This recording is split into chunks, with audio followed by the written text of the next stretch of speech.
우리가 지난 몇 개월 동안 계속적으로 산상수훈을 했습니다. 이 산상수훈은 딱 두 가지로 결론을 낼 수가 있어요. 그래서 산상수훈에는 2대 강령이 있습니다. 2대 강령. 2대 강령은 뭐냐? 산상수훈을 대표하는 두 말씀이 있는 것입니다. 첫째는 마태복음 6장 33절 다 같이 한번 크게 읽어볼까요? 시작. 너희는 먼저 그의 나라와 그의 의를 구하라. 그리하면 이 모든 것을 너희에게 더하시리라. 자, 이 첫째 강령은 너희는 먼저 그의 나라와 그의 의를 구하라. 그리하면 이 모든 것을 너희에게 더하시리라.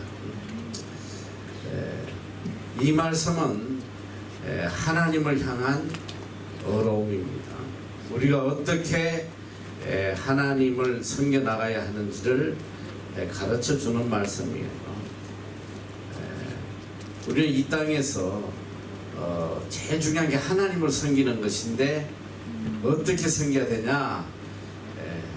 그의 나라와 그의 의를 구하는 삶을 살아야 된다.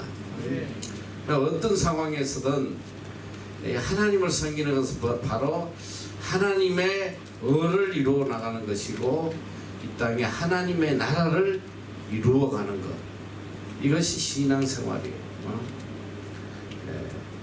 그리고 또 두 번째 강령은 바로 오늘 본문 말씀 마태복음 7장 12절입니다. 다 같이 한번 읽어보겠습니다. 시작. 그러므로 무엇이든지 남에게 대접을 받고자 하는 대로 너희도 남에게 대접하라. 그것이 율법이요 선지자니라. 그러므로 무엇이든지 남에게 대접을 받고자 하는 대로 너희도 남을 대접해라. 이것이 율법이요 선지자니라. 오늘 이 마태복음 7장 12절 말씀을 황금률이라고 그래요. 성경 전체를 대표하는 말씀이다. 골든룰. 여기 보니까 이것이 율법이요 선지자니라. 이 말은 뭐냐면 이게 성경 전체라는 것입니다.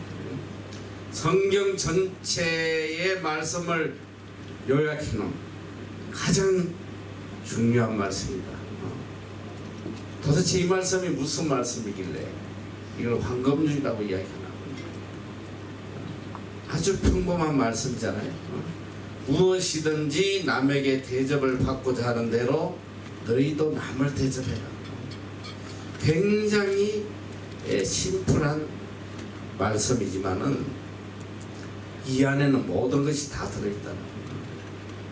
예수님의 구속의 이유도 여기 있고 우리를 창조하신 하나님의 창조의 목적도 여기에 있고 자, 우리가 제일 중요한 게 뭐냐면 하나님을 섬기는 것인데 그래서 마태복음 22장 37절 8절에도 내 마음을 다하고 뜻을 다하고 목숨을 다해 주 너희 하나님을 사랑해라. 이것이 크고 첫째 되는 계명이다. 하나님을 사랑하는 게 첫째 되는 계명이에요. 그리고 둘째는 내 이웃을 내 몸과 같이 사랑해라. 이렇게 말씀하십니다. 위로는 하나님을 향한 어려움, 또 수평적으로는 이웃을 향한 어려움을 이루고 가라. 이 말씀인데, 근데 오히려 이 이웃에 대해서 무엇이든지 남에게 대접을 하고자 하는 대로 너희도 남을 대접해라. 이것이 율법이요 선지자다. 이 말씀이 바로 성경 전체라는 거예요. 자, 그래서 이 성경을 좀 우리가 좀 깊이 생각해 보면 참 놀라운 뜻이 여기에 있습니다. 자, 그게 뭐냐면, 자, 우리가 하나님을 사랑하는 것, 하나님을 섬기는 것, 이게 첫째 되는 계명인데, 근데 이 하나님을 섬기는 첫째 계명의 전제 조건이 뭐냐? 전제 조건. 어떻게 하면 하나님을 사랑하고 잘 섬기느냐? 그 전제 조건이 이웃에 대한 사랑이에요. 이만큼 중요한 거예요. 이웃에 대한 사랑 없이는 절대로 하나님에 대한 사랑이 없다는 거예요. 엄청난 말씀이죠. 여러분, 우리가 하나님 섬기는 거하고 이웃 섬기는 거를 별개로 생각하기 쉬운데 이건 절대 별개가 아니에요. 하나로 움직이는 거, 하나. 하나님을 섬기고 하나님을 사랑하는 전제 조건이 이웃에 대한 사랑이에요. 이웃에 대한 사랑 없이 절대로 하나님을 섬길 수 없다는 거예요. 참 놀라운 말씀이에요. 그래서 이 말씀을 황금률이라고 하는 거예요. 이것이 성경 전체다. 자, 성경에 마태복음 5장 23절 24절에 보면 제사보다, 하나님께 드리는 제사보다 형제와의 화목이 우선돼야 된다. 성경은 이걸 이야기하고 있어요. 그러므로 예물을 제단에 드리다가 거기서 내 형제에게 원망 들을 만한 일이 있는 줄 생각나거든. 예물을 제단 앞에 두고 먼저 가서 형제와 화목하고 그 후에 와서 예물을 드리라. 하나님에게 제사 드리는 것보다 더 중요한 게 형제와 화목이에요. 사람 간의 화목이에요. 사람 간. 사람에게 상처 주고 남에게 피눈물을 흘리고는 하나님 앞에 와서 아무리 경건하게 예배 드려도 그 예배를 하나님 받으시지 않는다. 여러분, 신앙의 제일 첫걸음이 뭐냐면 인간에 대한 사랑이에요. 이웃에 대한 사랑. 참 요즘 보면 참 안타까운 게 뭐냐면 교회 안에서는 누구보다도 경건하게 하나님을 섬기고 장로, 권사, 집사, 그리고 교회 밖에 나가서는 얼마나 많은 사람에게 상처를 주고 사기를 쳐먹고 말이지.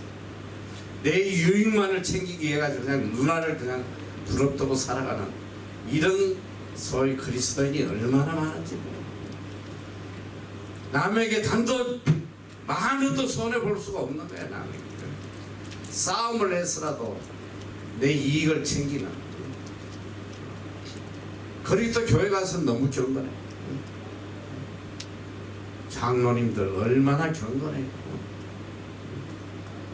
아주 그냥 사회에 아주 문제를 일으키는 사람들 사기치고 잡히는 것도 다 장로야. 다 장로. 여러분, 우리가 정말 하나님을 온전하게 경건하게 바로 섬기려면 벌써 인간관계에서 진실되고 거룩해야 된단 말이에요. 이게 전제 조건이 안 되는데 어떻게 하나님을 경건하게 바로 섬길 수 있겠냐 이거. 성경은 이걸 지적하고 있는 거예요. 또 마태복음 6장 12절 이하의 12절은 바로 주기도문이에요. 하나님의 용서보다 형제의 용서가 우선돼야 된다는 거예요. 우리가 늘 하는 주기도문, 우리가 우리에게 죄 지은 자를 사하여 준 것 같이 우리 죄를 사하여 주옵시고. 하나님에게 죄의 용서를 받기 전에 먼저 인간에 대해서 용서를 해라는 거예요. 용서. 자, 우리가 하나님에게 죄의 용서를 구하기 전에 전제 조건이 뭐냐? 내 형제에게 먼저 용서하라는 거예요. 아주 속에 그냥 미움과 그냥 원망과 그냥 죽이고 싶은 마음이 가득 차 있으면서 하나님 마서 우리 죄를 용서해 주시고 그거 안 통한다는 거예요. 아무 효력이 없는 기도예요. 성경의 수많은 곳에서 이 말씀을 하고 있는데 또 마태복음 6장 14절 15절 이어서 보면 너희가 사람의 과실을 용서하면 너희 천부께서도 너희 과실을 용서하시려니와 너희가 사람의 과실을 용서하지 아니하면 너희 아버지께서도 너희 과실을 용서하지 아니하시고. 하나님과의 관계 있잖아요. 인간과의 관계가 바로 돼야 된다는 거. 성경이 이걸 가르치는 거예요. 하나님의 사랑보다 형제의 사랑이 우선돼야 된다는 거예요. 요한일서 4장 20절. 자, 다 같이 한번 크게 읽어봅시다. 시작. 누구든지 하나님을 사랑하고 그 형제를 미워하면 이는 거짓말하는 자니 모두가 그 형제를 사랑치 아니하는 자와 그 거짓말과 하나님을 사랑할 수 없느니라. 맨날 입만 열면 하나님 사랑해요. 입만 열면 하나님 사랑해요 하는데 알토에 있는 우리 형제 자매를 사랑하지 못해. 미워 죽겠어. 그런데 입만 열면 하나님 사랑합니다. 생명 다해서 하나님 사랑합니다. 이 다 엉터리라는 거예요. 이 거짓이라는 거예요. 형제의 사랑이 없는데 무슨 하나님을 사랑하냐? 보이는 형제도 사랑하지 못하면서 어떻게 보이지 않는 하나님을 사랑하냐? 사기치지 말라는 거예요. 그래서 오늘 이 마태복음 7장 12절 이 성경의 핵이란 말이지. 그러므로 무엇이든지 남에게 대접을 받고자 하는 대로 너희도 남을 대접해라. 이것이 율법이요 선지자다. 내가 원하는 거, 내가 대접받기 원하는 거, 그거 그대로 이웃에게 해봐라. 형제에게 해봐라. 이것이 성경 전체다. 성경 전체. 오늘 우리는 참 올바른 신앙을 가져야 돼요. 우리 자신도 모르게 하나님 섬기는 거는 다르고 또 인간 대하는 건 또 다른 문제고 그렇게 해서 하나님을 열심히 섬겨도 인간에 대해서 별 관심도 없고 이게 정말 잘못된 신앙이란 말이에요. 이건 떼어낼 수가 없어요. 하나님을 섬기는 전제 조건이 바로 사람과의 관계가 바로 돼야 된다는 거예요. 사람과의 관계가 바로 되지 않고 절대로 하나님과의 관계가 바로 될 수 없다. 성경은 이걸 가르치고 있어요.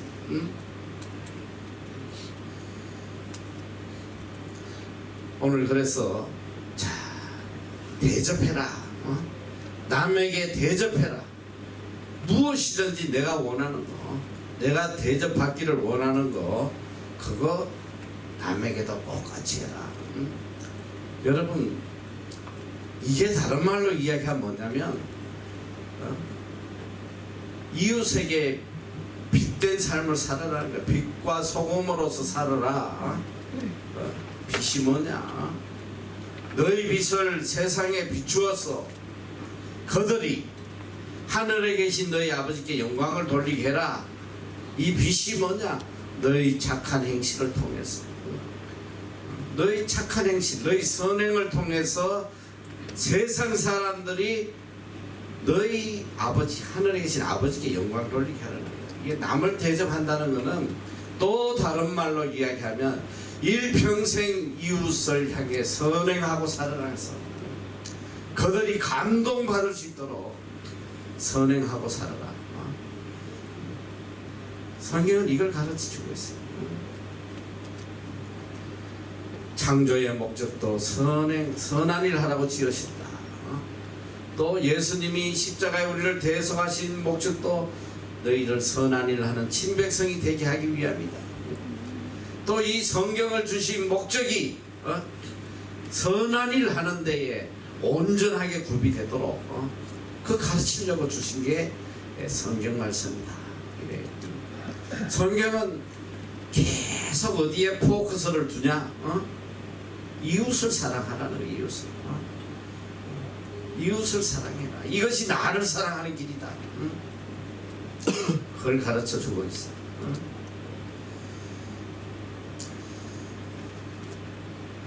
누가 참 이 말씀을 가장 잘 실행하고 살았나? 여러분, 인류 역사에 그래도 가장 존경받고 시대가 흘러가도 잊혀지지 않는 위대한 사람이 한 분 계세요. 이분은 바로 제16대 미국 대통령 링컨입니다. 믿음의 사람이에요. 왜 이분이 이렇게 모든 인류의 마음에 잊혀지지 않냐? 그의 고결한 인간 사랑 때문에요. 인간 사랑. 인간의 존엄성을 자기 생명보다 소중하게 여기고 살았기 때문에 그래요. 그가 어린 시절 우연히 뉴올리언스라는 노예 시장에서 흑인들이 동물처럼 팔려가는 모습을 보게 돼요. 아버지 노예, 어머니 노예, 어린 자녀들이 이리저리 흩어져서 팔려가는데 서로 헤어지지 않으려고 울부짖는 그 비참한 광경을 보게 돼요. 그리고 그는 이 생각을 합니다. 만약에 저 어린 노예가 나였다면 어땠을까요? 저 노예가 바로 나였으면 어땠을까? 내가 저런 대접을 받는다면 내가 어떨까? 저는 일평생 이 비참한 노예들을 생각하며 살아왔어요. 그리고 그가 어떻게든 이들을 한 인간으로서 대접받고 살게 하기 위해서 그는 대통령이 된 후에도 남북 전쟁을 치러서 생명을 걸고 노예들을 해방시키게 됩니다. 지금도 그는 노예의 아버지라고 불리고 이 흑인들은 링컨을 생각하며 눈물을 흘린다고 해요. 인간을 사랑하는 그의 고귀한 마음. 그래서 이게 바로 성경이 가르치는 이 말씀을 그대로 순종한 사람이에요.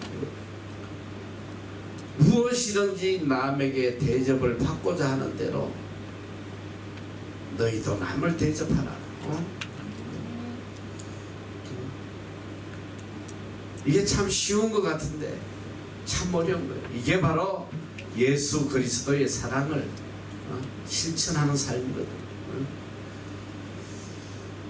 오늘 이 땅의 모든 사람은 누구나 인간으로서 대접을 받고 살아야 돼요.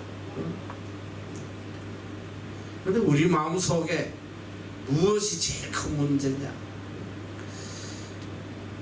모두가 대접받기를 원하는데 대접하려 하지 않아요. 이게 문제란 말이에요.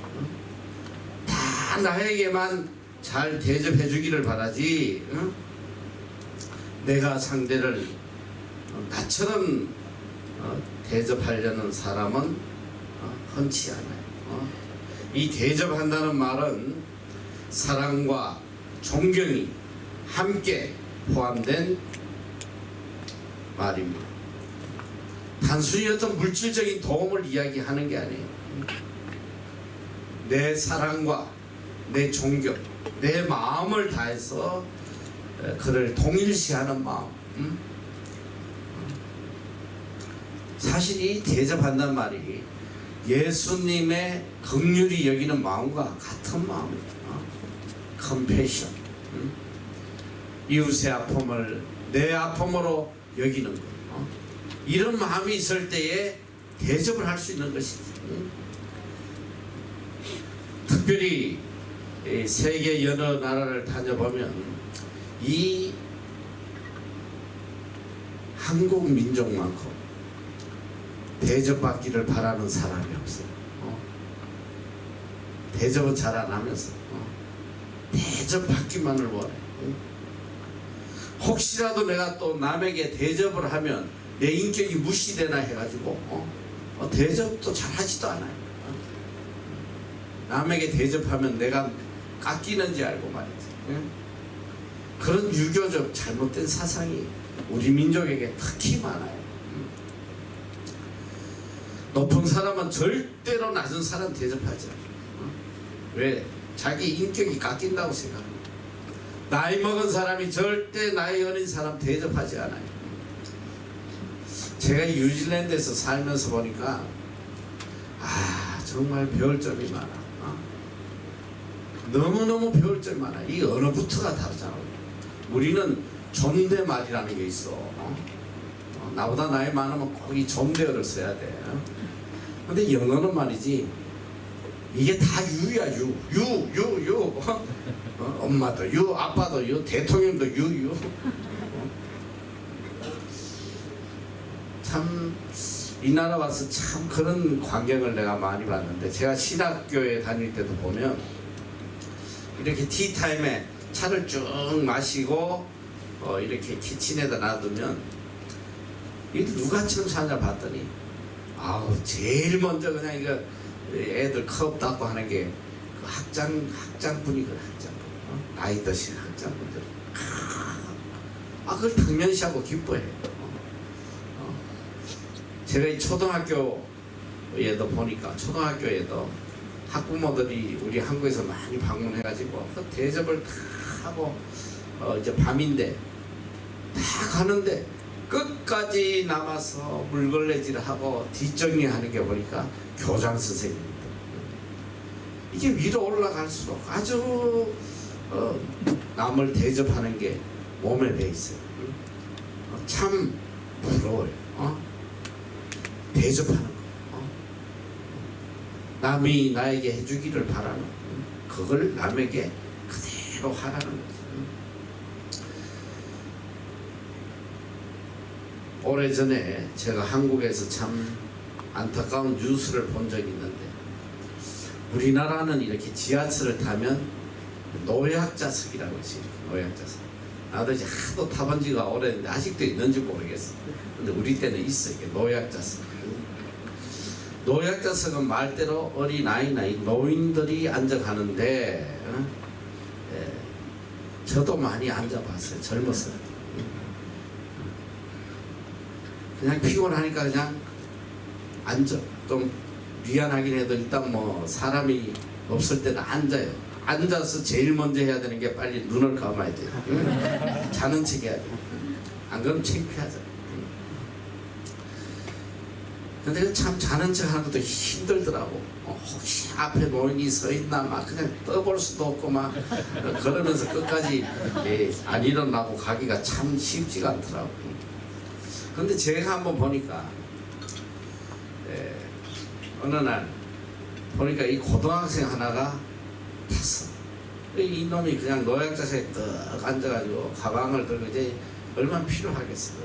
필요하니까 앉아서 그냥 자더라고. 자는데 그 다음 역에 이 밤톨만한 노인네가 하나 탔어. 아주 왜 또릿또릿해 노인인데, 그런데 딱 오더니 이 지팡이 들고 타더라고. 타더니 노약자석에 와서 그 자는 고등학생 애를 머리를 내리치더라고.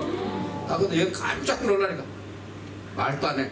이거야 지팡이 들고 나가라 이거야. 내 자리에 왜 앉았어?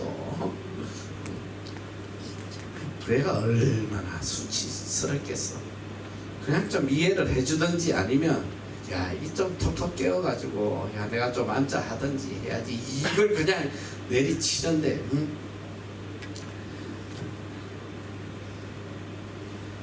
그런데 몇 해 전에 이 고등학교 남자애가 이렇게 노약자석에 앉아 있는데 노인이 와가지고 욕을 퍼부었어.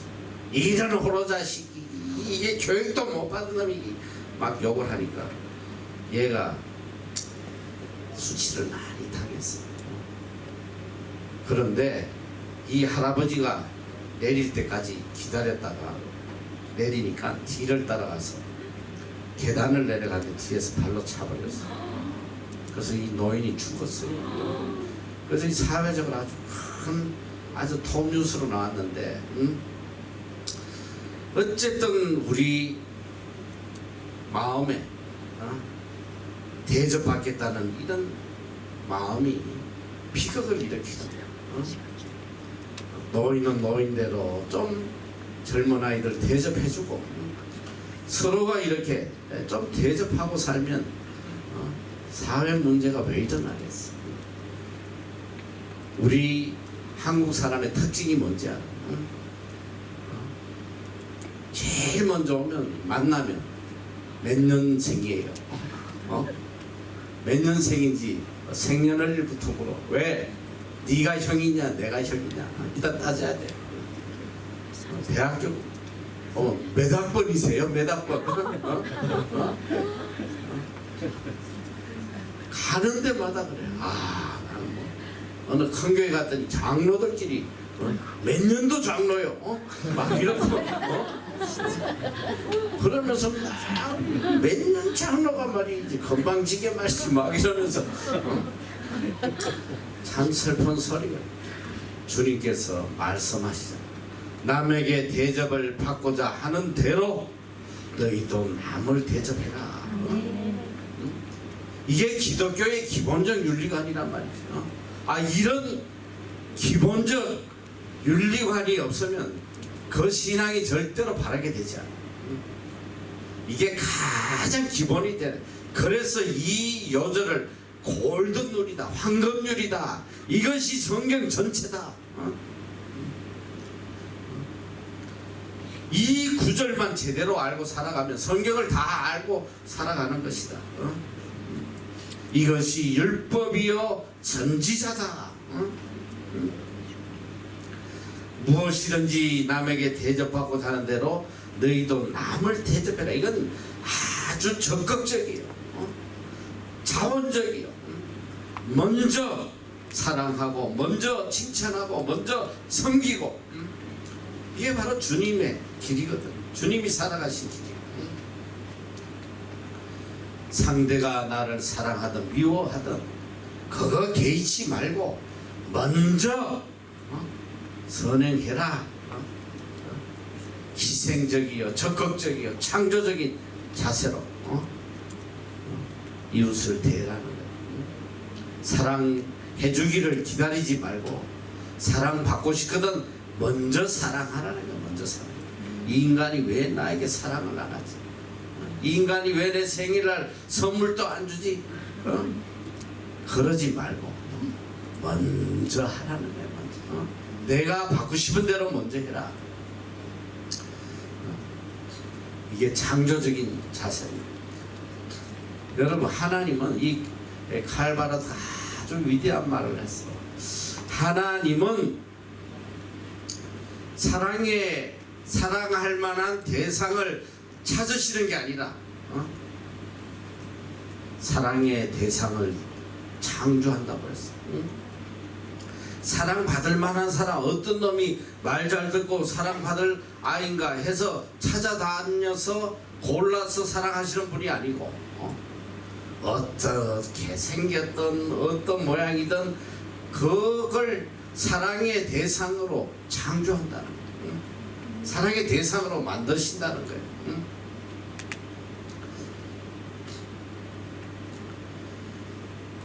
오늘 본문에 보니까 무엇이든지, 이 헬라어로는 판타라는 뜻인데 모든 것이라는 거, 모든 무조건적으로 whenever, whoever, wherever, 언제든 누구든 어디서든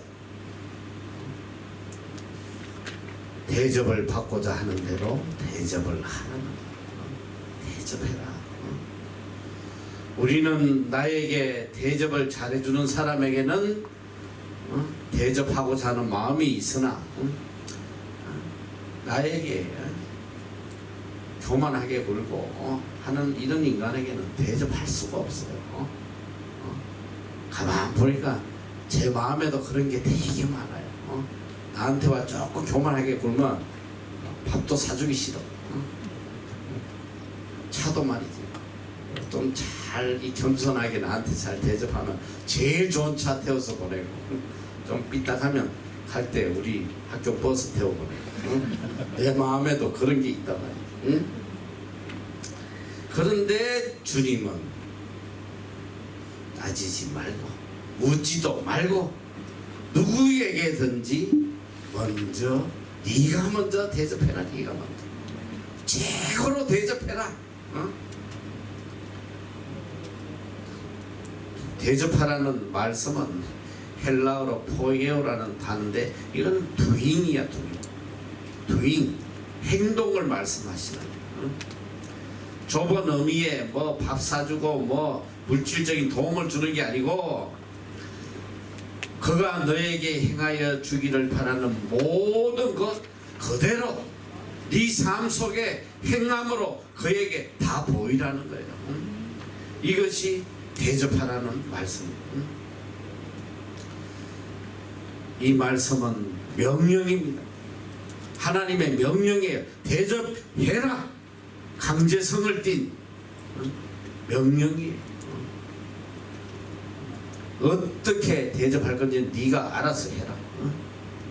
남이 너에게 해주기를 바라는 대로 해라. 너가 알고 있지 않냐?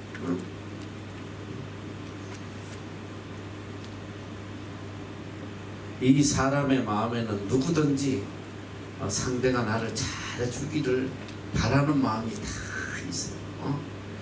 첫째는 다 나를 이해해주기를 바라. 내가 무엇을 하든지 내 처지를 또 내 생각을 또 내 바람을 다 이해해주기를 바라. 살아오면서 보면 나에게 가장 좋은 사람이 누구냐면 나를 이해해주는 사람이에요. 아무리 뭐 선물 많이 주고 뭐 맨날 맛있는 거 사주고 해도 내 마음을 이해해주지 못하면 그건 별로 가까운 사람이 될 수가 없어요. 아무것도 안 해줘도 내 처지를 이해하고 내 마음을 이해해주는 이런 사람이 가장 좋은 사람이더라. 이게 대접한다는 의미가 바로 이런 이해하는 마음도 포함되어 있는 거예요. 무조건 뭐 그냥 주는 그것만 이야기하는 게 아니고 상대를 진정으로 이해해주고 그의 아픔과 그의 모든 것들을 다 이해해주는 요즘 인간관계에서 지금 이 세상 살아가면서 제일 큰 문제가 뭐냐면 관계성이에요. 관계성. 이게 사실 제일 또 힘들어. 요즘 보니까 이 직장 들어가기가 얼마나 어려워. 특히 뭐 대기업에 들어간다는 거는 하늘의 별 따기예요. 그런데 이렇게 어렵게 대기업에 들어가서 1년 안에 그만두는 사람이 무지무지 많은 거야. 무지무지. 그 이유를 물어봤더니 조사를 한 걸 봤더니 제일 힘든 게 인간관계라는 거예요. 관계성의 문제. 이게 우리 이 MEC, 이 알톤 이 땅의 작은 천국이잖아. 천국. 그런데 천국인 사람도 있는 반면에 지옥인 아이들도 있어요. 힘들어가지고 물어보면 왜 뭐가 힘드냐면 저 인간 때문에 죽겠다. 미워 죽겠다는 거예요. 이렇게 이 관계성을 해나기가 참 어려워요. 이 세상에 제일 관계성이 좋아야 될 사람이 누구야? 부부잖아. 부부. 죽을 만큼 사랑해서 결혼했는데 그게 1년도 안 가더라고. 1년도. 요새 1년 안에 이혼하는 커플이 얼마나 많은지 말로 못해. 세상 이야기가 아니에요. 교회 안에서도 이혼하는 아이들이 얼마나. 그 이유가 뭔지 알아? 다 서로 대접받겠다. 너 왜 나한테 대접 안 하는 거야? 너? 네가 뭔데 대접하라고 그래. 네가 나를 대접해야지. 이러니까 안 돼. 서로가 서로를 이해해주고 감싸주고 그 아픔을 함께 해주고 이게 대접하는 거란 말이죠. 또 인간의 마음속에는 참 상대가 언제나 인내해 주기를 바라는 마음이 있어요. 참아주기를 바라는 마음. 그런데 이게 보니까 제일 잘 참아주는 사람이 누구냐면 어머니더라고. 어머니. 어머니는 그냥 희한한 자식이라도 그 끝까지 포기를 안 하고 기다려요. 언젠가는 좋아질 거다. 그 소망을 버리지 않다. 이게 어머니의 마음. 성경은 바로 우리의 관계성에서 끝까지 참아주는 그런 마음으로 살아가는 거예요. 그 대표적인 게 성경에 나와 있어. 이게 하나님의 마음이거든. 누가복음 15장에 보면 이 큰아들과 작은아들이 있었는데, 이 작은아들이 아버지에게 자기의 재산을 달라고 때를 써가지고 그 돈을 가지고 도회지에 나가지고 허랑방탕해가지고 그냥 탕진하고 거지가 되거든. 이제 죽게 되니까 아버지의 집에 가서 종노릇이라도 하면 밥은 먹겠다 싶어서 찾아와요. 그런데 이 아버지가 이 집을 나간 아들이 혹시나 오늘 올까 내일 올까 해서 매일 그냥 마을 입구에서 그 아들이 돌아오기를 기다려요. 전혀 알아볼 수 없는데, 또 성경에 보면 그 탕자와 아버지가, 탕자가 올 때 아버지가 상거가 뭔데 거리가 아주 멀어. 알아보기 힘든 그런 거리인데도 불구하고 이 아버지는 달려가서 그 아들을 붙잡고 입을 맞춰요. 입을 맞추는데 크리센드라는 단어, 끝없이 쉬지 않고 아들에게 입을 맞추는 그 아버지의 사랑, 그 아들을 다시 회복시켜주고 금가락지를 끼워주고 잔치를 베풀고 다시 아들의 권위를 회복해주는 그런 내용이 나와. 이 하나님의 마음, 우리를 향한 하나님의 마음, 끝없이 참고 기다려주고, 만약에 돌아왔는데 아버지가 가서 야 이놈아 그렇게 말 안 듣고 가더니 꼬라지 좋다야, 거지가 돼서 왔구나, 이 한마디만 해서 끝나고 하나님은 끝까지 참고 기다려주는, 바로 이 대접하라는 것이 끝까지 기대를 저버리지 않고 소망을 저버리지 않고 참고 기다려주라는 마음이 여기에 포함되어 있는 거예요. 상대의 마음을 헤아려주는 이것이 대접하는 것이다. 한 그리스도인 청년이 너무 사랑했던 여인에게 그만 배신을 당했어. 이 여자가 그만 고무 신고 걸로 신고 딴 남자와 결혼을 하게 됐어요. 이 결혼한다는 소식을 듣고 난 뒤에 너무너무 속이 상하고 너무너무 마음이 아팠어요. 그런데 이제 이 성경 말씀을 생각한 거예요. 내가 받고자 하는 대로 대접해줘라.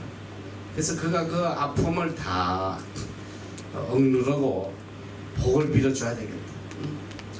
그래서 복을 빌어주기 위해서 그 여자에게 축전을 하나 보내줘요. 하나님의 말씀으로 축복해줘야겠다 해서 요한일서 4장 18절 말씀을 이렇게 축전으로 보내요. 요한일서 4장 18절의 말씀은 사랑 안에 두려움이 없고 온전한 사랑이 두려움을 내어쫓나니 두려움에는 형벌이 있습니다. 두려워하는 자는 사랑 안에서 온전히 이루지 못하였습니다.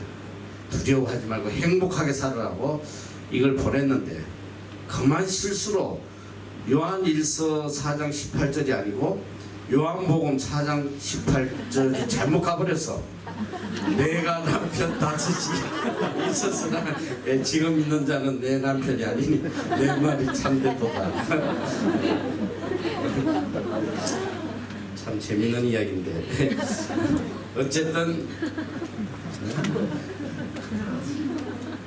내가 받고자 하는 대로 남에게 복을 빌어줘라. 인간의 마음 속에는 누구에게나 또 인정받고자 하는 마음이 있다고. 인정받고자 하는 마음.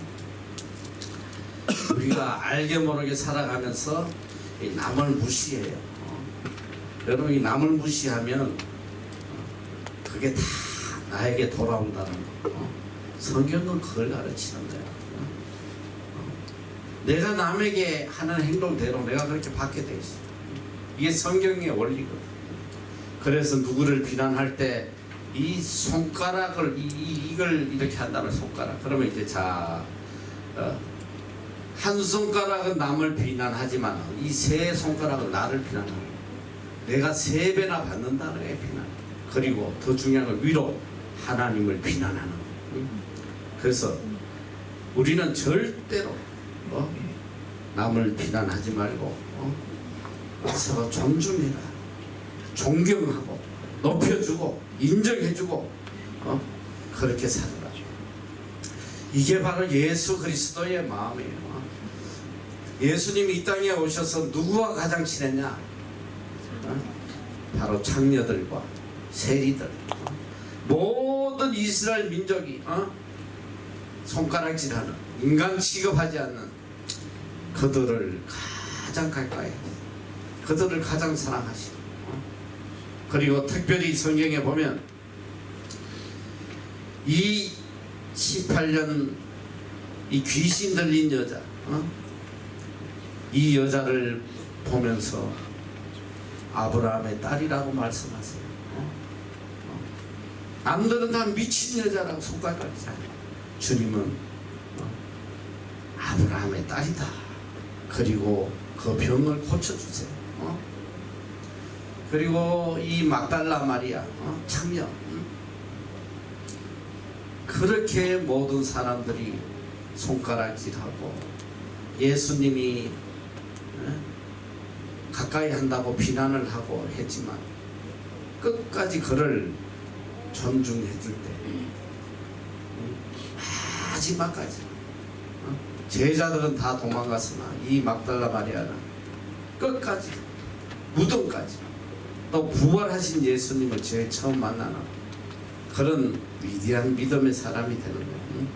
참 우리가 누구를 인정해주고 높여준다는 거, 이 사람을 바꾸는 거예요. 여러분 이게 얼마나 중요한 거냐면 백날 그냥 예수 믿으라 복음을 수도 없이 전해도 사람 변하지 않아. 그러나 내가 그를 진정으로 존중해주고 인간으로서 그를 대해주면요, 이렇게 새 사람 바뀐단 말이에요. 그래서 이 성경에, 이게 성경 전체 말씀이다. 네가 원하는 대로 남에게도 동일하게 대접해라. 이게 성경 전체라는 거야. 성경 전체. 백날 이론적으로 따지고 뭐 해봐야 아무 의미도 없어. 내가 삶 속에서 이 진정으로 대접하는 삶을 살지 않으면 다 그것이란 말이에요. 제가 몇 년 전에 참 감동적인 사건을 하나 봤는데 어떻게 이런 일이 있을 수 있나, TV를 보면서 어떻게 저럴 수가 있나, 정말 감동받은 사건인데 지난 28일 아테네 올림픽에서 있었던 사건이에요. 여러분 올림픽의 꽃이 뭐예요? 누가 올림픽의 꽃이 뭐냐 했더니 월계관이라고 그러대. 이 올림픽의 꽃은 마라톤인데 이 마라톤은 올림픽 모든 경기가 끝나고 마지막에 하는 거예요. 마지막에 올림픽 이 끝나 마라톤에 성자가 들어오면 이 마라톤이 끝나면 그때 이제 올림픽이 끝나는 거예요. 그러니까 이 마지막 이 마라톤은 전 세계인이 다 보는 거예요. 전 세계인. 그런데 그 올림픽에서 우승을 하면 전 세계 영웅이 될 뿐 아니라 가는 곳마다 그는 엄청난 대접을 받게 돼 있어요. 그런데 이 마라톤 경기가 진행되는 중에 전 세계인을 경악케 하는 사건이 일어나요. 그때 1등으로 들어온 선수가 누구였냐면 브라질의 리마라는 선수예요. 20km까지 계속 선두를 1등. 다들 우승 후보로 보고 있었는데 35km 구간을 지날 때, 그러니까 이게 보통 35km까지 1등으로 돌아오면 우승을 한다고 그래요. 우승. 35km 구간을 딱 지날 무렵에 호른이라는 이 아일랜드 사람인 갑자기 이 선두주자인 리마 선수를 밀쳐서 넘어뜨려 버려요. 이 올림픽의 페이스를 잃으면 끝이야. 그런데 이 리마 선수는 다시 일어나서 뛰어요. 이미 페이스를 잃어버려요. 이래가지고 뛰었는데 그래도 3등으로 들어왔어. 3등으로 들어왔는데 그때 그 메인 스타디움에 들어오는 그 사람의 모습, 난 그거 잊지를 못하겠어. 천사의 얼굴이. 그런 충격적인 사건을 당하고도 손을 흔들면서 웃으며 들어오는. 더 충격적인 건 뭐냐? 기자회견을 하는데 모두가 흥분해가지고 어떻게 이런 일이 있냐 이렇게 기자회견을 하는데 이 호르니는 저기 누가 리마라 선수는 이런 이야기. 이 모든 과정은 하나님이 선택하신 과정의 일부입니다. 저는 호른 씨에 대해서 조금의 원한도 없습니다. 호른 씨의 가족을 만난다면 축복의 보응을 해주겠습니다. 그리고 조국 브라질에 돌아갔는데 이 브라질이 다 뒤집어진 거야. 이거 올림픽에 제소해서 금메달 뺏어와야 된다고 막 난리를 칠 때에 그는 이런 말을 했어요. 저에게는 메달이 중요한 것이지 메달의 색깔이 중요하지 않습니다. 금이면 어떻고 동이면 어떻습니까? 제가 메달을 따고 오겠다고 약속한 대로 약속을 지켰습니다. 저는 그를 용서합니다. 그리고 올림픽 정신을 실천했습니다. 그의 이 위대한 말에 2억 브라질 국민 모두가 수결해졌다는 거예요. 여러분 모든 사람들이 그냥 1등의 대접을 받으려고 난리지만 그는 자신이 대접받기보다 남을 배려하는 그런 아름다운 마음을 가졌어요. 참으로 위대한 신앙인입니다. 그때 올림픽에 1등한 선수는 어느 누구도 기억하지 못하지만 이 리마 선수는 전 세계인의 영웅이 되었단 말이에요. 오늘 성경은 말씀하세요. 대접받기 원하자. 먼저 대접해라. 이것이 율법이요 선지자다. 이것이 바로 성경을 실천하는 것이고 이것이 성경 자체다. 이것이 바로 예수 그리스도의 가르침입니다. 이것이 예수님의 마음이라는 거예요. 남을 대접하는 것. 내가 대접받기를 원하는 대로 남을 대접하는 것. 이것이 바로 성경이다. 여러분 마음에 깊이 새기고 평생 대접하는 마음으로 대접하는 삶으로 살아가는 여러분 다 되시기를 축원합니다. 기도하겠습니다.